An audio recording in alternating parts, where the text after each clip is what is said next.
Have you ever said, okay, yes, God, yes, we're going to do this, right? And as soon as you say it, it's like God says, let me test out and see if you're serious about being committed, right? It's so mind-boggling, and it's like you say yes and like a flipped switch comes on. Now it gets interesting, right? And so me and my husband have decided that we were going to come together as the couple that we are and start to really hone in on all of our debt and really bang that out there and get it over with and whatever. And as soon as we do that, we're like, oh, great. Look, we do our bills. We can be saving about $700 a month, blah, blah, blah. And then here comes a ginormous bill that will wipe that out every month. I was like, of course, because we said we're committed, right? Have you ever noticed that? Like, as soon as you say yes, God, yes, we're going to do it, life kind of hits you in the head, right? And I recently was, I was at church and we were studying 2 Corinthians 4:7-18 at church. And it got me thinking deeply about, things in our life and how fragile we actually really are. And I think some of you already know that I have been working on something with God called Purpose by Design, right? And it's a framework and it applies to real life, especially when things get super tough, and things do get tough, right? And in Corinthians, the Apostle Paul compared us to like fragile clay jars. And that's exactly how I feel sometimes, right? I mean, we think we're superheroes and we have our cape on, and we're superheroes and we're going to get this done. But really, I'm just like, God, can you make me I don't know, Tupperware instead of a fragile clay jar? I do want God to mold me into who he wants me to be. And at the same time, I don't want to go through all of this stuff sometimes that we have to go through in life, although I know that it will be all worked out for my good. I just want to be, I don't know, a jar that doesn't chip. I know that's not going to happen. But here's the truth, right? These clay jars, our bodies, our lives are really fragile, but they're fragile and malleable and moldable for a reason.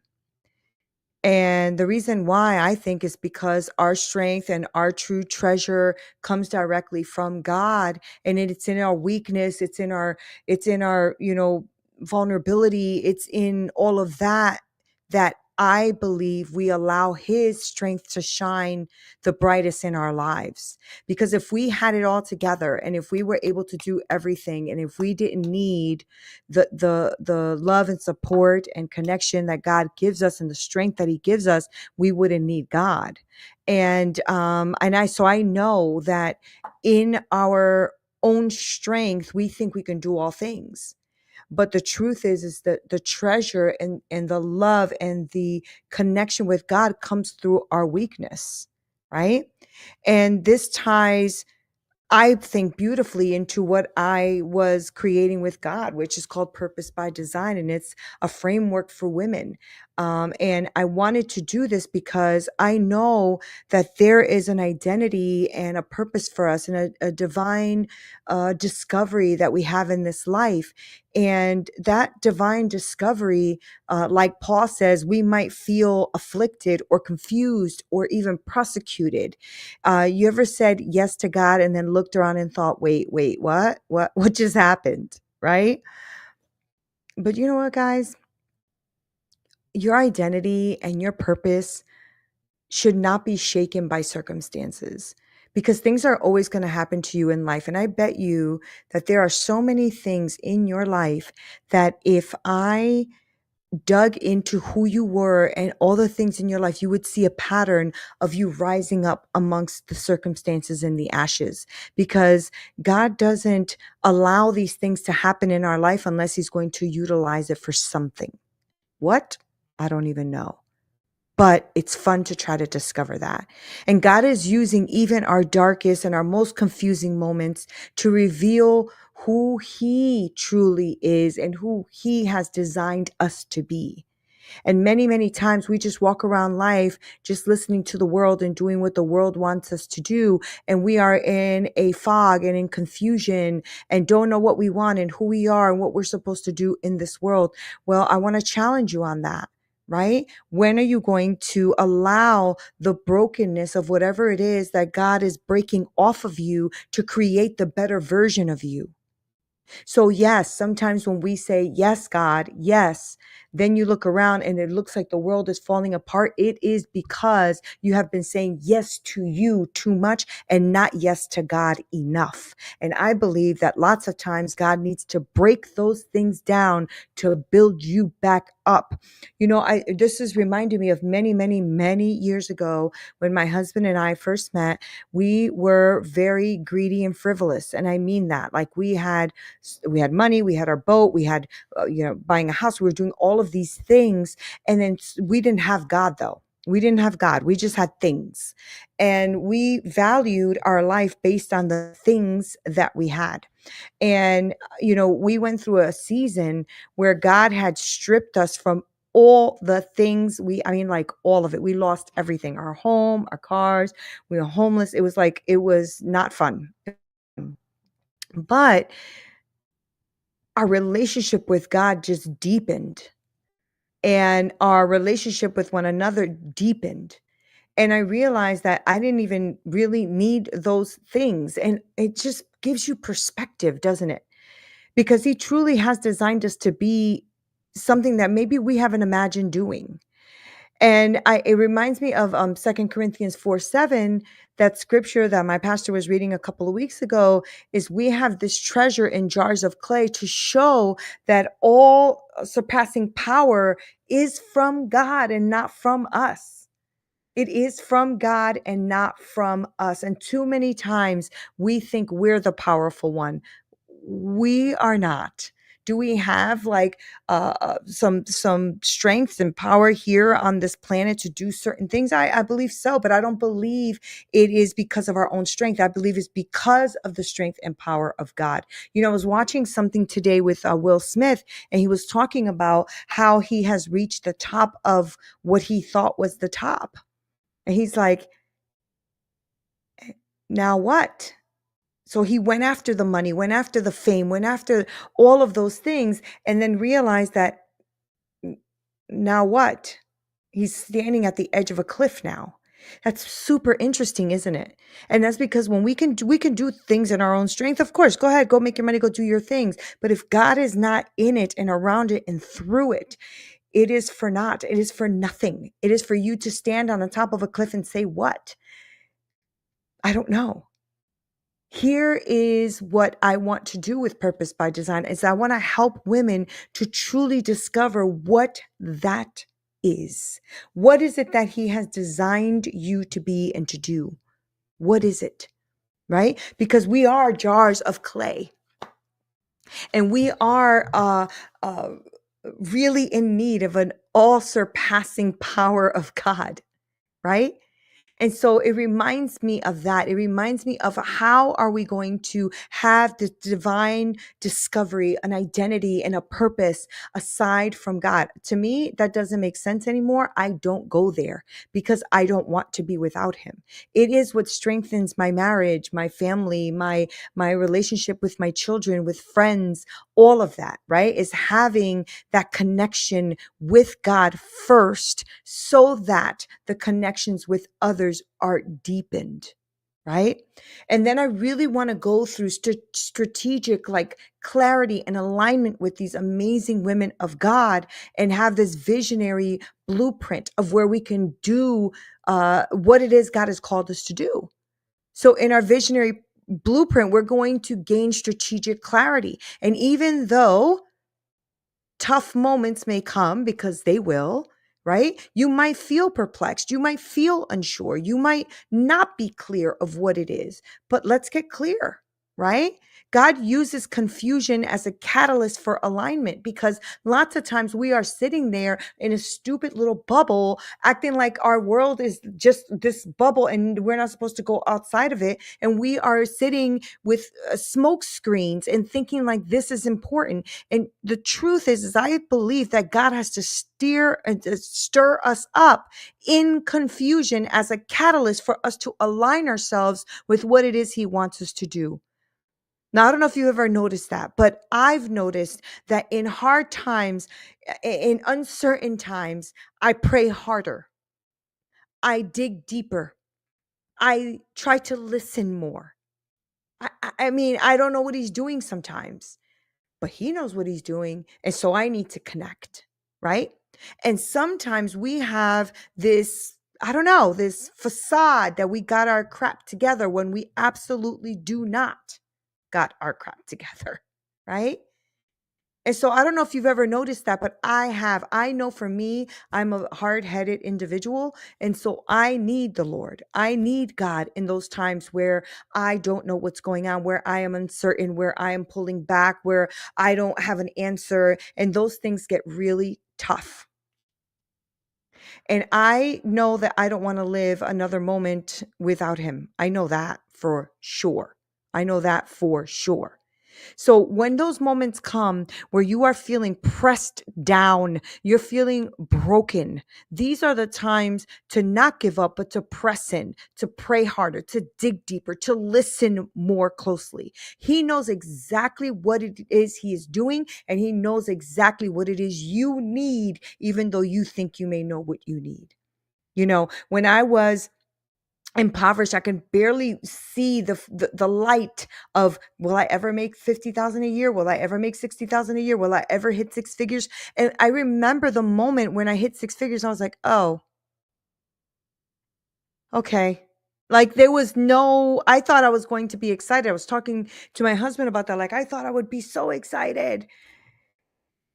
Yeah, no, that didn't happen because unless I start to really start to have a visionary blueprint where God is first, all means nothing.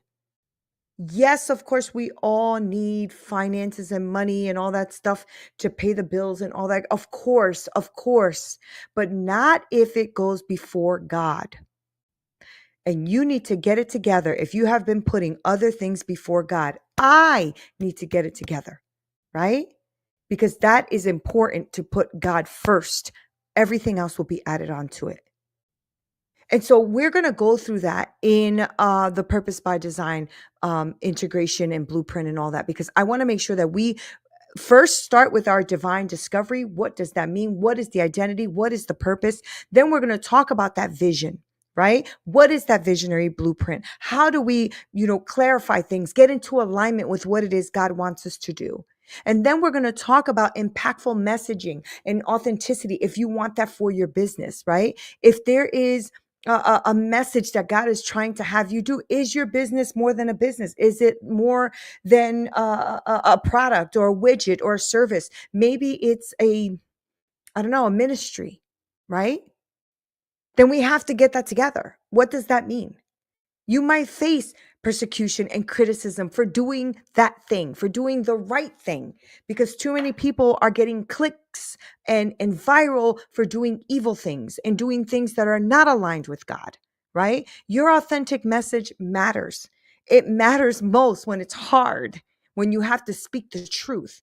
Your pain becomes a megaphone for others, for people who really need to hear it. His goodness, your trials, this is what becomes the testimony and your voice to really truly reach others, right? It starts to refine you in the fire. It's not comfort and it's not comfortable, right?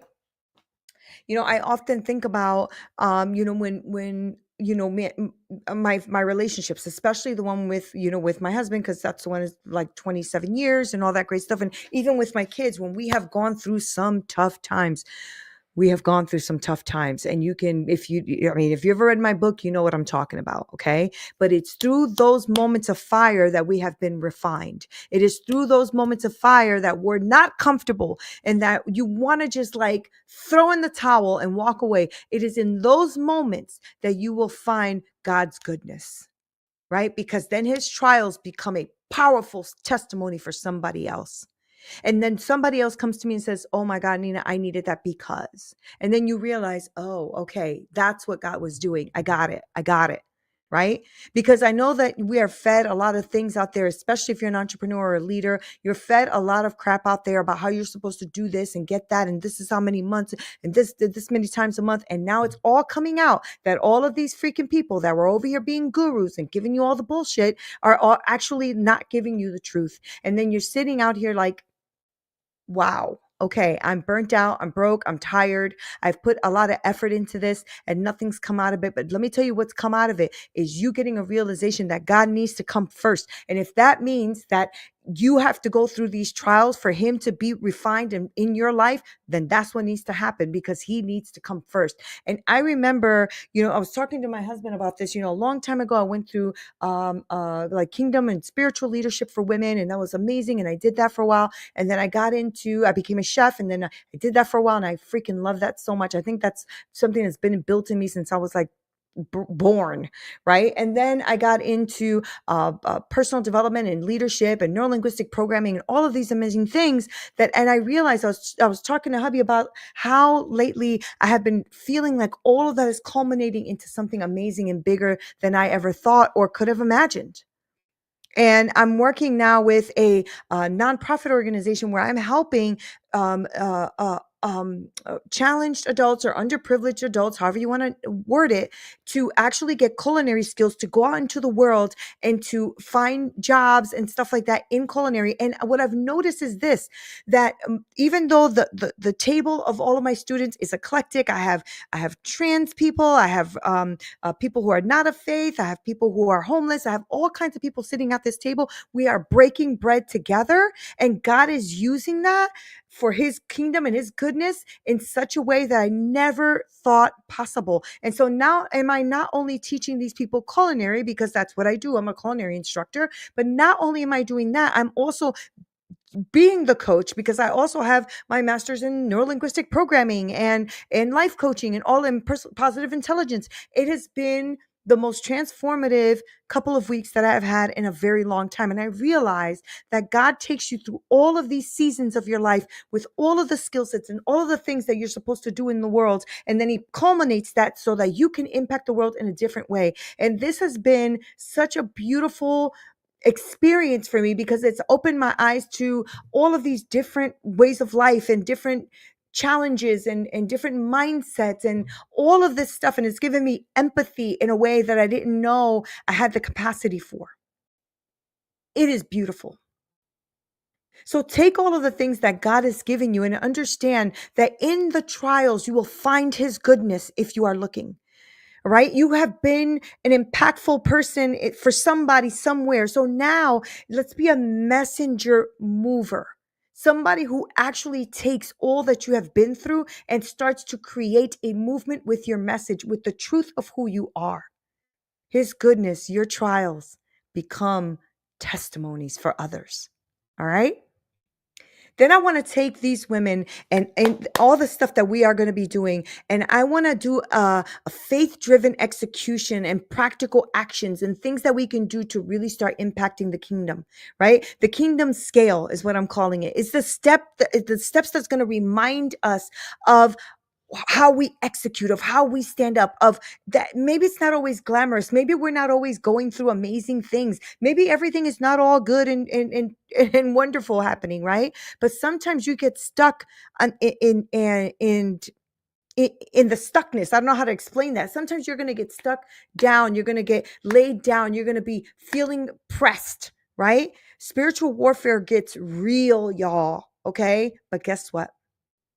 These battles confirm that you are doing something right. When you are working for the kingdom, when you are working for God and you are trying to put things together and you're just like, what is happening right now? And why is all this coming against me? And why do I feel lost? And why do I feel shame? Or what do I feel? Whatever, all of those, things that do come up in your role as a leader or an entrepreneur, all of those things, these battles, I feel confirm that you are doing something right because the enemy is ticked. When everything's going easy, I feel like, oh, I might be moving along with the enemy and not against the current. You know what I'm saying? Now, if you weren't a threat, you wouldn't face opposition.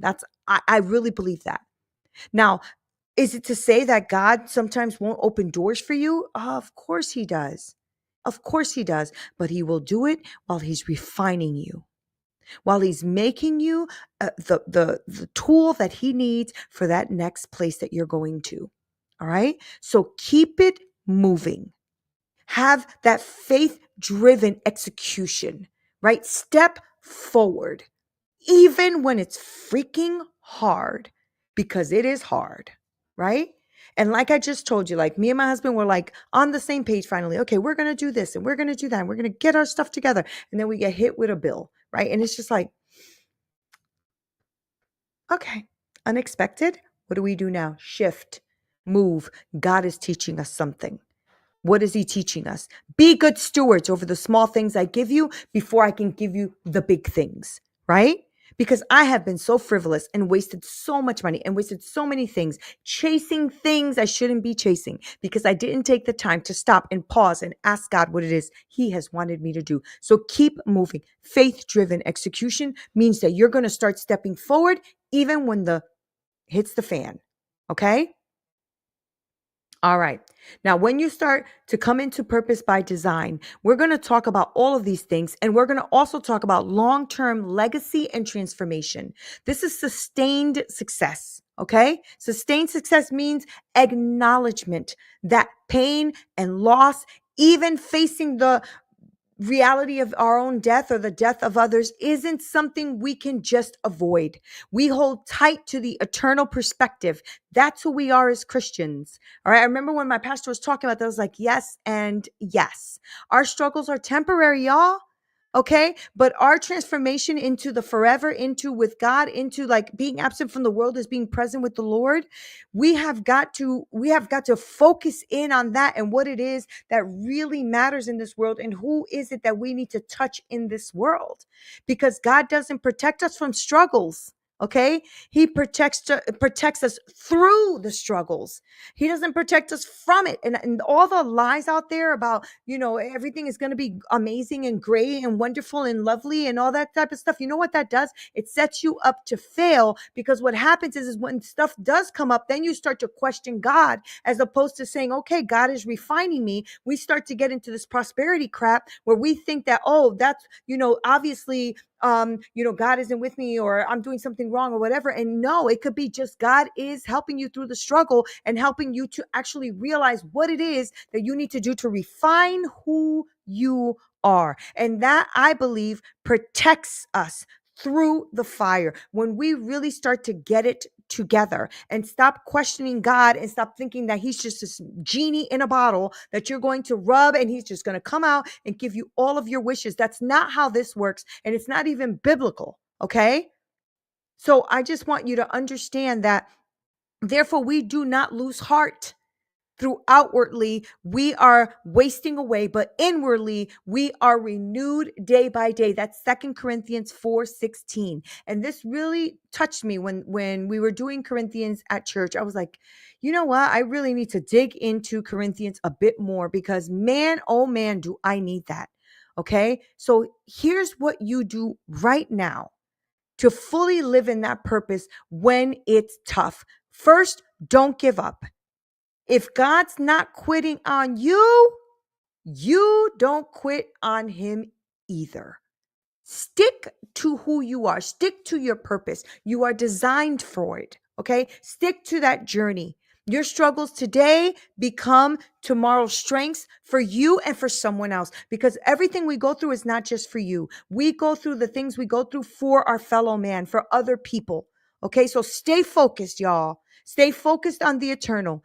Keep your eyes on long-term vision. Daily distractions, yes, they're going to come super real. I know I have ADHD, so I get distracted a lot, but daily distractions, even though they're very real, your eternal calling is greater. So, whatever it is that God has been calling you to do, it is time to step into that.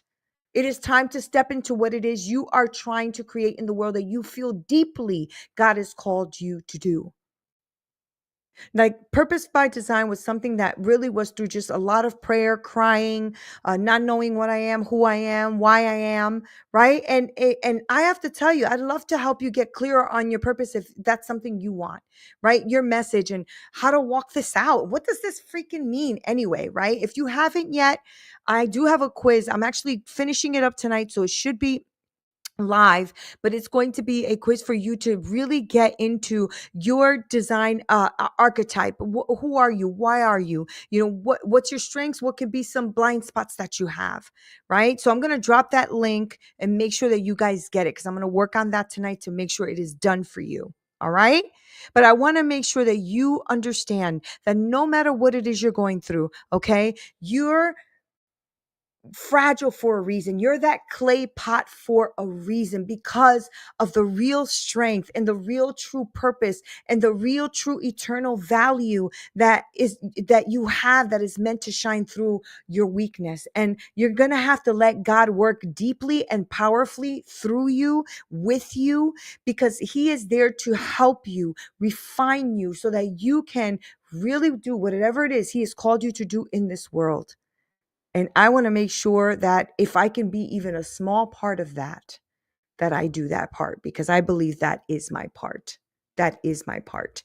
I was talking to one of the students at where I am, and oh my God, this person is so beautiful. This person is so beautiful, right? And he was telling me that he goes, you're very different than other Christians that I've met. He happens to be a trans man. He's like, you're very different than other Christians. And I'm like, oh, how so? He's like, well, you haven't judged me. You make me feel safe. I really love talking to you, all of that. He goes, have you ever thought that, your calling, he said, is to really inspire and help others reach their greatness?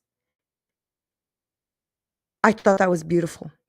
And yes, I know that that is a gift, because God has revealed that to me a long time ago, that it is my job to really help others reach their greatness. I really, truly believe that. And to hear it, though, from someone who doesn't know me that well, has only known me a few weeks, and already feels that way, is powerful. So allow God to really help you to be broken in that clay pot, to actually be molded by the Lord. Okay? Be there, stay brave, stay bold, stay deeply rooted in purpose, for a purpose by design. Okay? So I love you all. Stay brave. I'm going to go make some dinner, but I wanted to come on here to make sure that you understood that I deeply care about you and where you're going and where you feel like God is taking you. And I deeply want to be a part of that with you. And if you feel like this resonated with you even a little bit, then reach out to me, because I'd love to talk to you about this further. I'm going to make sure to link my connection with Neena calendar in the show notes. And I'm also going to put the quiz in there as soon as I am done, so you guys can take the quiz. Let me know if you have any questions, comments, all of that. Please go ahead. I try to read all of my comments, so go ahead and comment.